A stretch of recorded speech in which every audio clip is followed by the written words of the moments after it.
everything crumbled. My relationship, my job, everything that I held dear. And then God brought me to the end of myself, and I said, God, I know you got more for me than this. Either take my life or do something. God heard me. And so he began to woo me. I tell people, we can't find God. We can't find God. He finds us, right? You're like, we're not smart enough to find God. That's why he calls us sheep, right? They're like, I'm not calling any listener or watcher dumb. I'm just saying that they're not very smart animals, right? And so they need to be led. And so I didn't find God. I was broken, and so fast forward, I was smoking. I used to smoke a lot, and I was smoking, and I was driving down the street, and this is when God became real to me. Because I would still go to church, but I would go to I'm always a worshiper, man. Love the presence of God. And so I would still go to church, but God, I would start going back to church. So God was starting to become a little more real to me. And so I was driving down the street, dropped my girlfriend off, and I was smoking, and a preacher came on the radio. I turned to this radio station. It was a preacher. And it was so supernatural, man. He said, there's somebody listening to me right now. And he said, you're running from God. And if you don't stop running from God, you're going to be like Jonah, and you're going to be in the belly of a whale. You need to surrender and preach the gospel. Preacher on the radio. And the fear of God. He didn't just say you need to come back to God. He said you need to come to God and you need to start serving him. That's what he told me. And I was like, I knew it was me. I just knew it was me.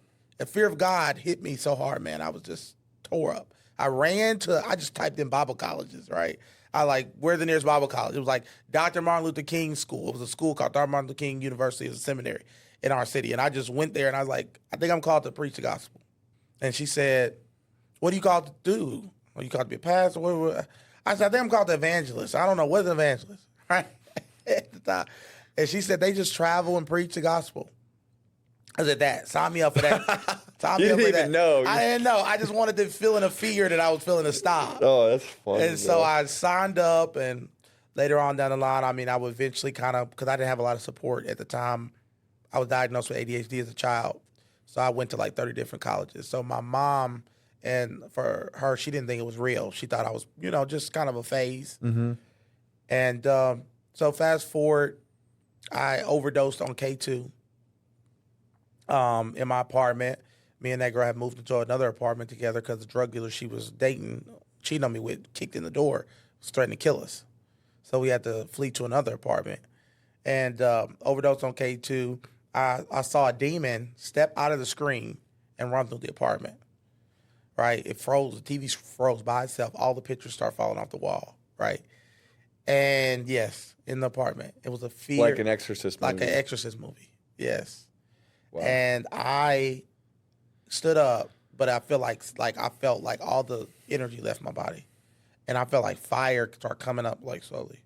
So was it fearful or no? No, it was just the real experience, wow, like an out of body type of experience, like I was leaving the earth.